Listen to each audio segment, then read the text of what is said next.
উৰিয়ামঘাট ৰাজহুৱা খেলপথাৰত নিৰ্মাণ কৰা হ'ব যুগনায়ক তথা অসমীয়াৰ প্ৰাণৰ শিল্পী জুবিন গাৰ্গৰ পূৰ্ণাংগ প্ৰতিমূৰ্তি। উৰিয়ামঘাটবাসী ৰাইজৰ উপস্থিতিত প্ৰতিমূৰ্তিটোৰ আধাৰশিলা স্থাপন কৰে বিধায়ক বিশ্বজিৎ ফুকনে।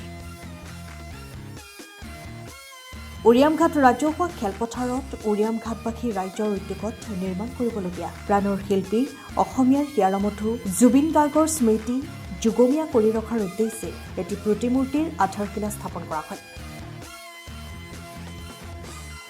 হিয়াৰমঠু মহান শিল্পীগৰাকী আমাৰ মাজত সদায় এইদৰে জীয়াই ৰখাৰ চেষ্টাৰে এটি পূৰ্ণাংগ প্ৰতিমূৰ্তি স্থাপন কৰা হ'ব।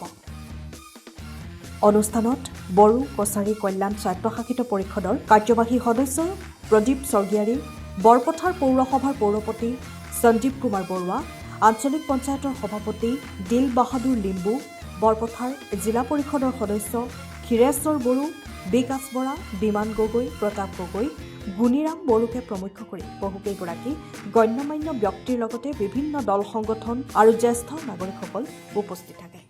জুবিন গাৰ্গৰ হত্যাৰ যি অপৰাধী, সেই অপৰাধীয়ে শাস্তি পাব আৰু আমি অনুভৱ কৰিম যে জুবিন গাৰ্গক ন্যায় প্ৰদান কৰা হৈছে। সেইদিনাহে অসমবাসী ৰাইজৰ বুকু হাত পৰিব। প্ৰকৃতিৰ নিয়ম, জন্ম হ'লে মানুহৰ মৃত্যু হয়।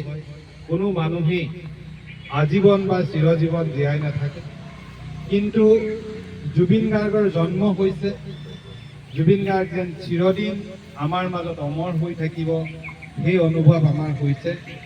কাৰণ 38,000 গানেৰে জুবিন গাৰ্গৰ শিল্পী সত্তাক সদায় জীয়াই ৰাখিব।